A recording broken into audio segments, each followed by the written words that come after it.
Hey everybody, Charlie 902 here, and welcome back to the Great Ace Attorney Chronicles. When we last left off, we're trying to establish that Mr. Ashley Graydon, or Egbert Benedict, was at the pawnbrokery in question, and we want to prove that he has an arm injury from being shot. Let's continue on and see if we can establish this as fact.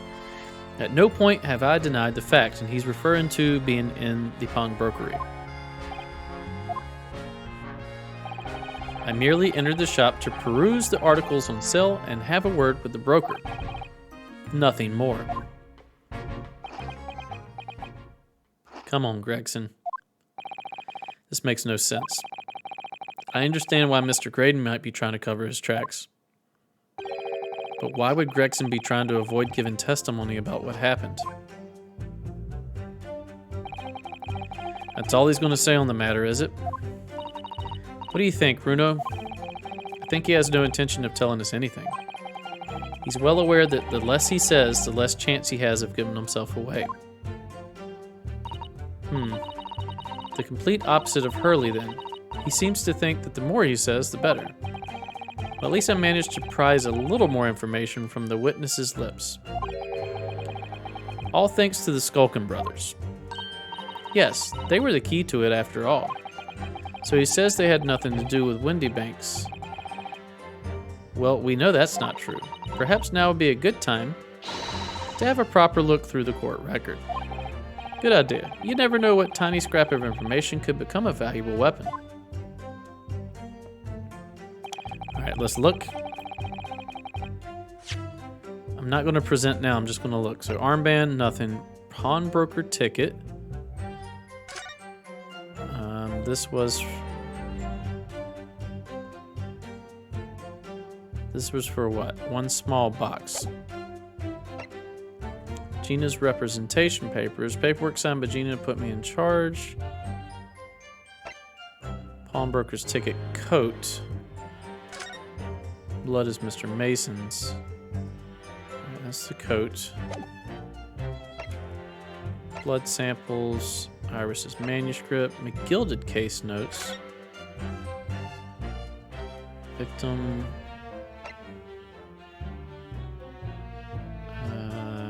Witness's testimony and acquittal. Today's paper. Pawnbrokers. What does this say? Sensational story. Ministry mole. Classified secrets may have been leaked overseas. About secret communication between Great Britain and its allies. Apparently they're being intercepted by hostile nations. They're doing it by music to us, aren't they?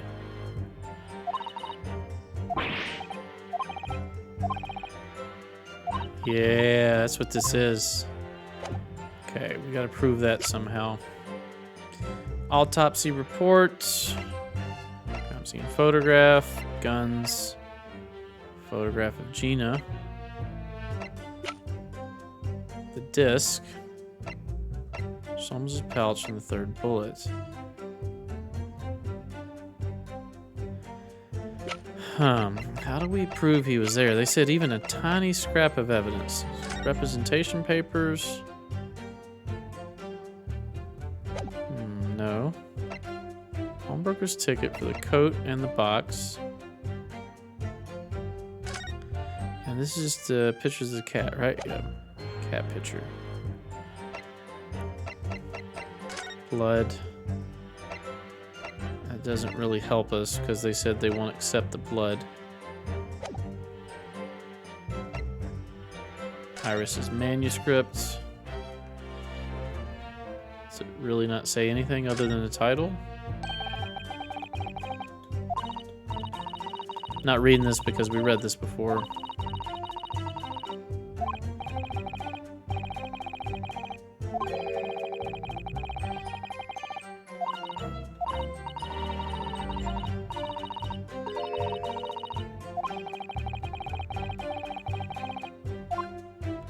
Okay, so nothing found with the manuscript. McGilded's case notes. I don't think this would do anything for us, right?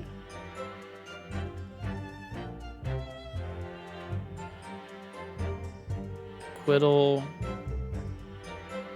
Brock von Zykes, Omnibus, Brickmaker, newspaper article, autopsy report, Pop Windabank, Naruhodo reported it, Dr. Stevens, single bullet upper hap, no other bullet signs, instant death, gently rising trajectory, photo of him, gun, picture here. This is the picture afterwards, around 1:30. So the little cat pictures are still down there. This one, whoops. I was looking at another picture. On this picture, this is after the shooting has taken place. So that's where the glass is broken. Let's go back. Stereoscope. Pouch. Bullet. Music box disc. You know, I'm not seeing much evidence that I need to use or present. This is the one for the jacket. The one for the jacket was the one that she was using to try to get the music box disc. So it would have to be that, right? Have occasion to make use of pawnbroking services from time to time. Seriously suggestions that it colluded with these thugs to break into place on the night of murder. No intention of admitting such an outrageous accusation. Some Scaramouch detectives' homebrewed tincture can hardly be taken as evidence. Bottom line is, I've never had anything to do with the pawnbroking establishment where the man was killed. I feel like I want to present... Let's save. Records, save. I want to present the music disc here, right? Or maybe the ticket for the coat? He put the coat on. So let's present the ticket for the coat. But, yeah, he knew the words for this, too. Let's present this. Let's see if this is right. It might not be. Objection! Let's just consider the implications of the statement for a moment, shall we? No? What implications? What do you mean there's nothing striking? He said he had nothing to do with it. What does strike me is your propensity for the inane, however. Ugh, I need to clear my head and come at this again from a different angle. Bottom line is I've never had anything to do with the pawnbroking establishment where this man was killed. That's all he's going to say on the matter, is it? What do you think, Bruno? I think he has no intention to tell us anything. He's well aware that the less he says, the less chance he has, just like opposite of Hurley.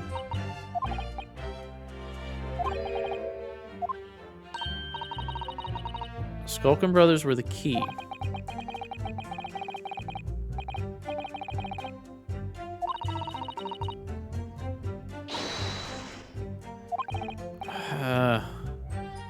Tiny scrap of information.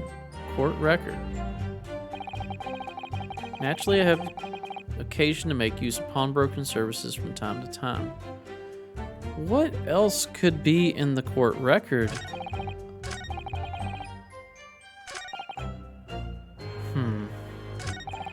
Tincture, never had anything to do with him being killed. No intention of admitting. Colluded with these thugs. Have occasion to make use of pawnbroking services from time to time. Colluded with the thugs may be the one. Let's press this again, see what he says. Have you seen these two men before? This pair?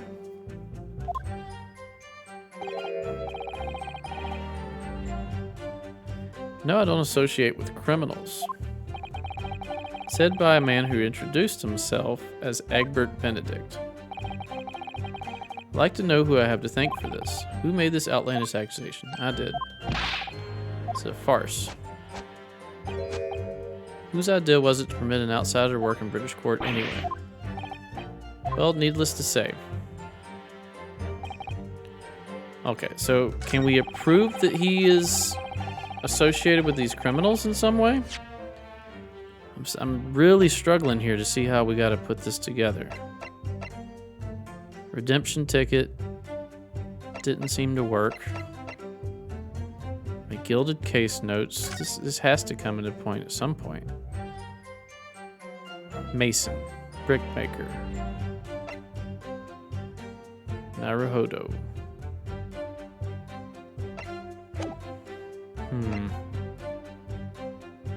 Newspaper doesn't help. Autopsy doesn't help. Picture doesn't help. Guns.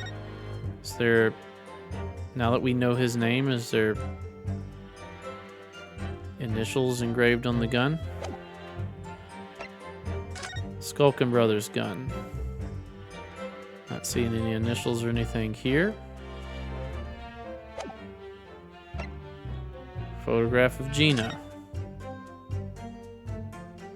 I would like to see what the other camera is taking pictures of.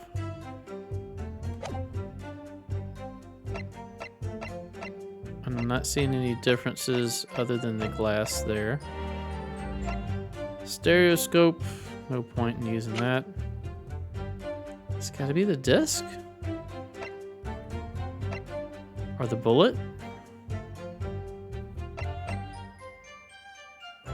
But the disc was at Scotland Yard.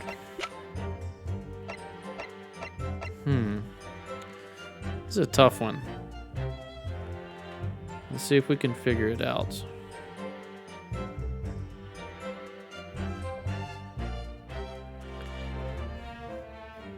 Manuscripts? What is his name?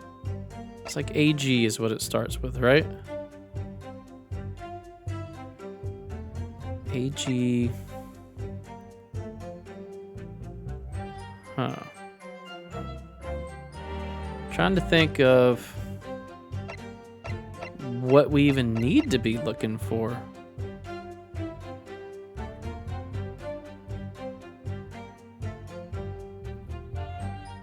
Huh. The bullet? I mean, we can't prove that he had the gun, right? I don't know.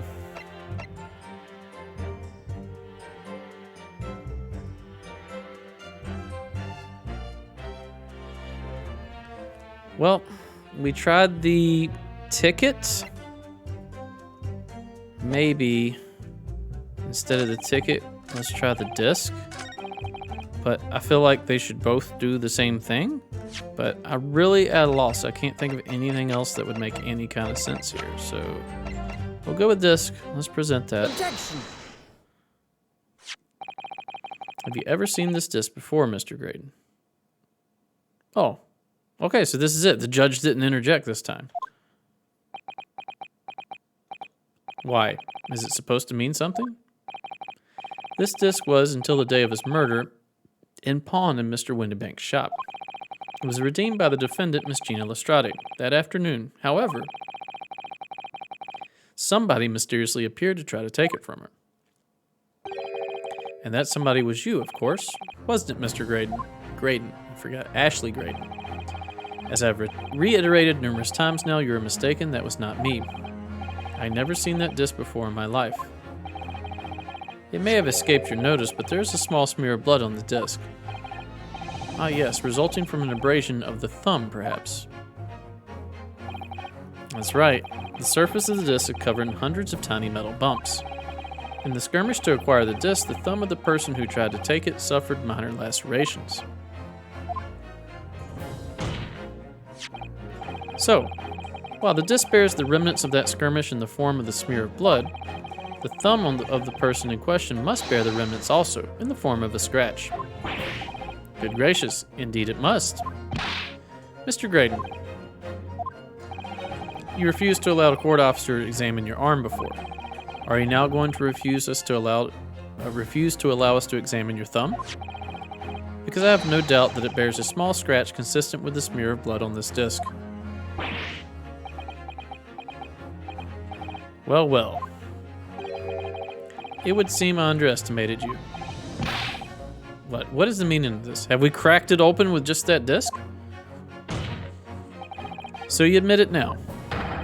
You admit you have a scratch on your thumb from when you attempted to take the disc from the defendant.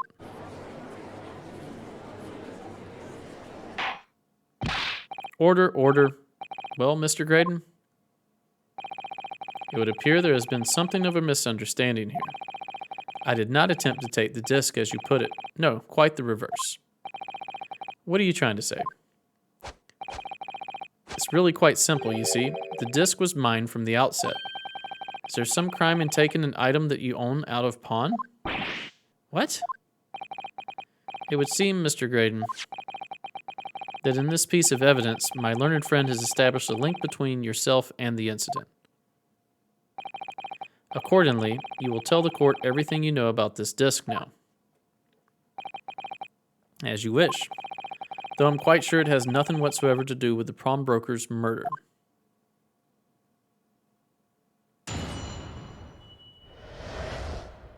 The disc.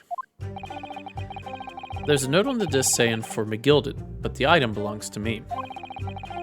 The redemption ticket was stolen from me by the accused, that filthy gutterling, on the day in question. I proceeded at once to the shop in order to explain my situation and redeem my article. In the end, of course, the disc was taken by the police. In other words, I had absolutely no reason to break into the shop later that same night. No reason to break in, you say.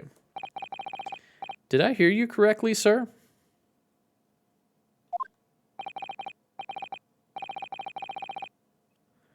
Did you... McGilded, you say, the famous London philanthropist? The one who died in a fire in front of Santa and Dracula. Who perished in this very courtroom 2 months ago after being acquitted of a distinctly messy murder. Yes, my lord, the one and the same. Good lord, Mr. Graydon. Are you saying that Mr. McGilded and yourself were acquainted? Yes, that's correct.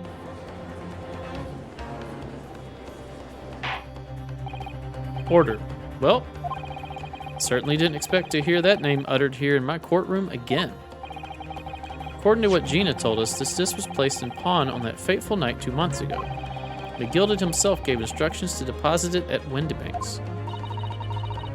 It's funny that Mr. Graydon here is claiming the disc belongs to him then, isn't it? In all likelihood, he's lying. So he appeared that afternoon at Windybank's in order to get his hands on McGilded's disc for some reason. Counsel, you will commence your cross-examination, please. Give us the screen. Cross-examination. The disc. All right, we're going to press everything. There's a note on the disc saying for McGilded, but the item belongs to me. We know that's not true. Hold it! Would you care to explain how this belongs to you? As you will observe, a communications officer such as myself commands a fine salary. You are certainly exquisitely dressed, sir. So you see, I have little need to make use of the services provided by the pawnbrokery trade. However, I did once find myself in difficulties having misplaced my purse whilst on an errand, which is why I pawned my fine black overcoat to the broker in question. You claim that was your overcoat. Obviously, and in my haste I clean forgot, so we're going to show the overcoat covered in blood. But the music box disc was in its pocket. And yet, there is a note on it that reads, For McGilded.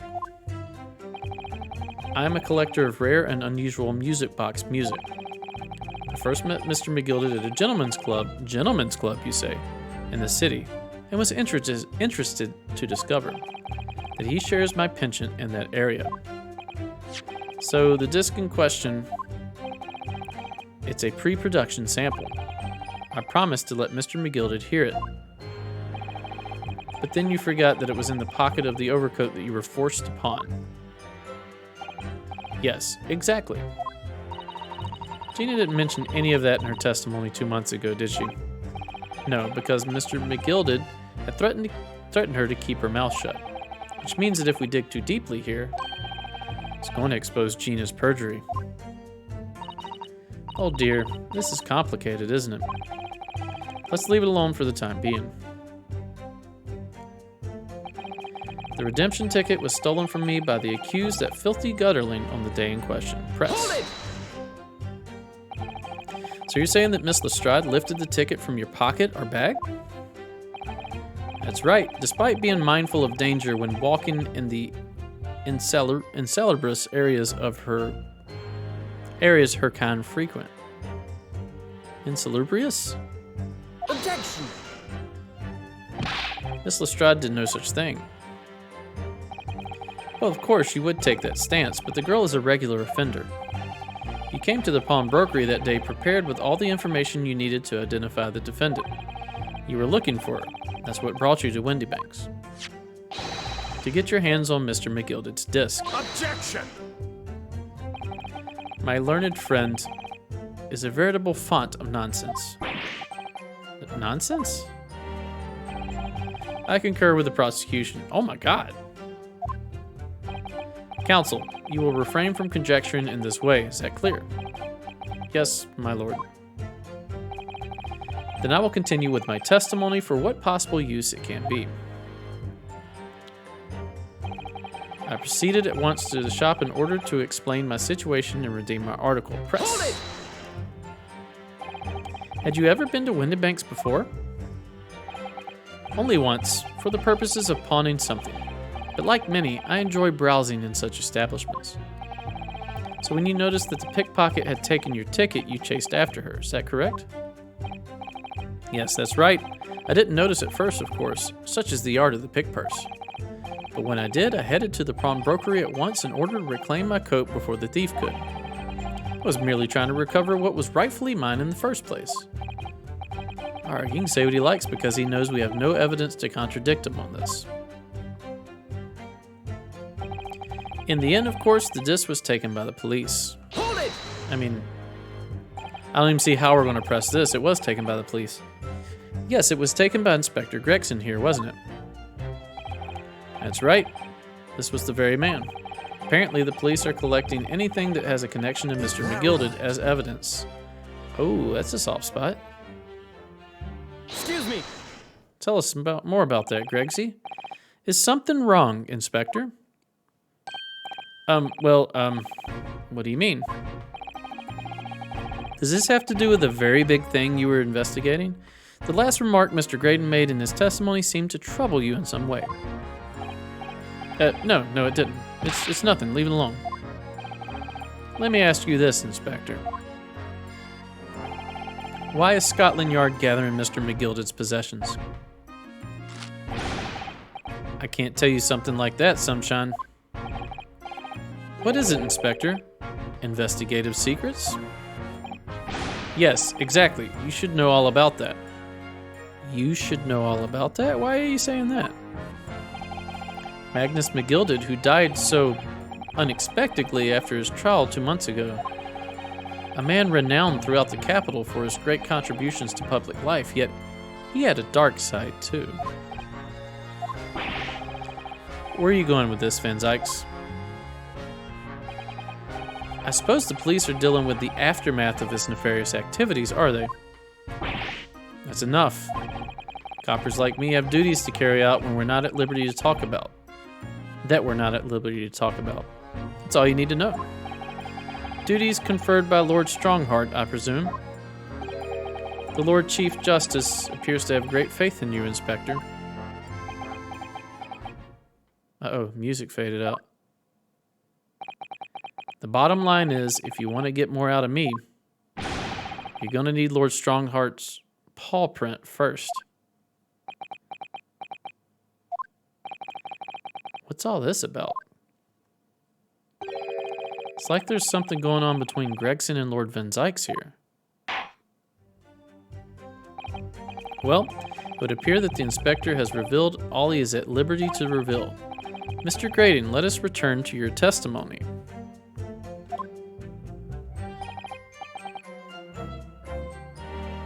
Gladly, my lord.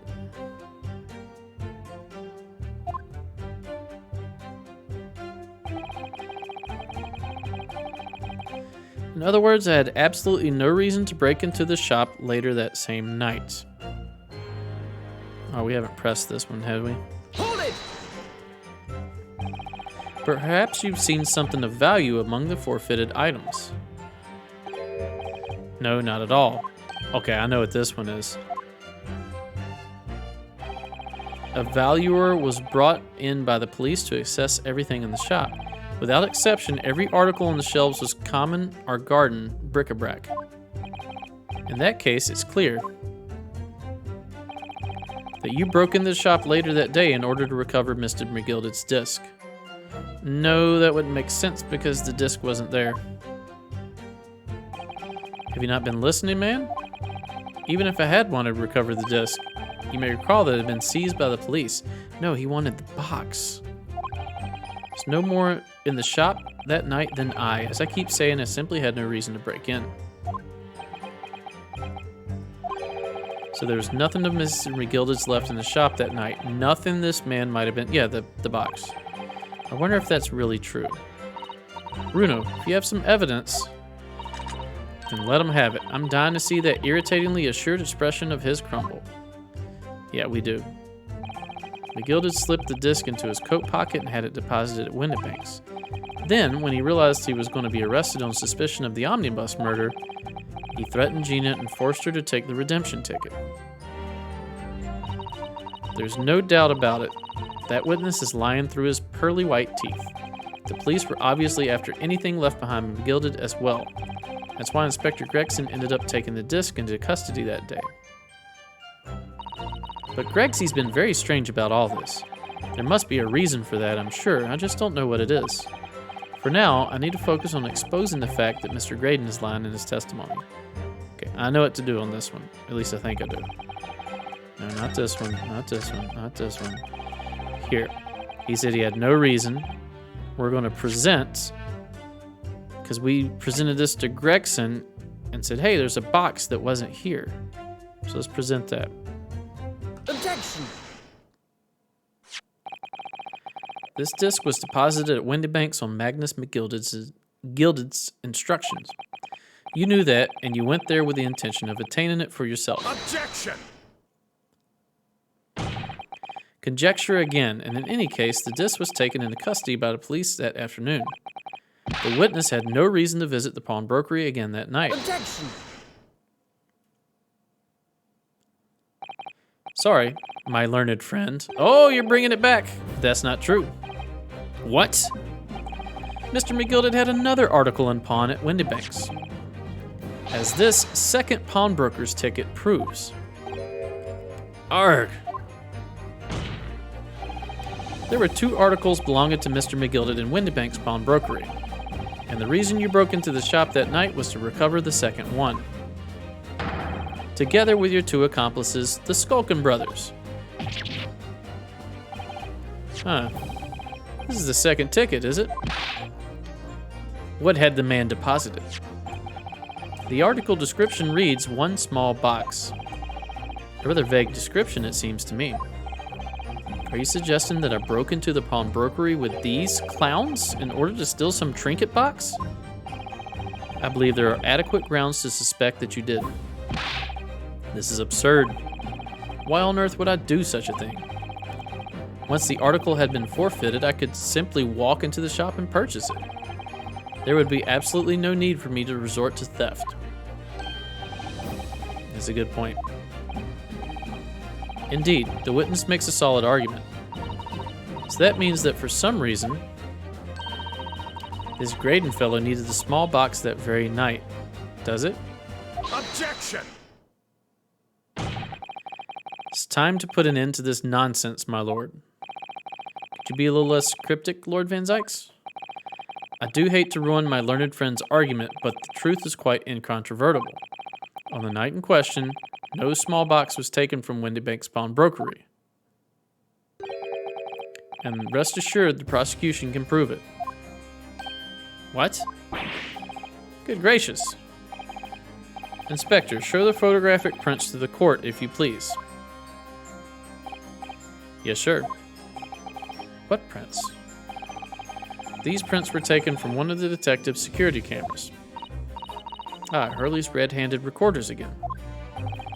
As previously explained, using this plan of the shop layout. All right, we're going to have to continue this next episode. Thanks for watching. If you enjoy my content, please consider a like, a comment, and maybe a subscribe. Stay tuned for the next episode. We'll see you then. Bye-bye.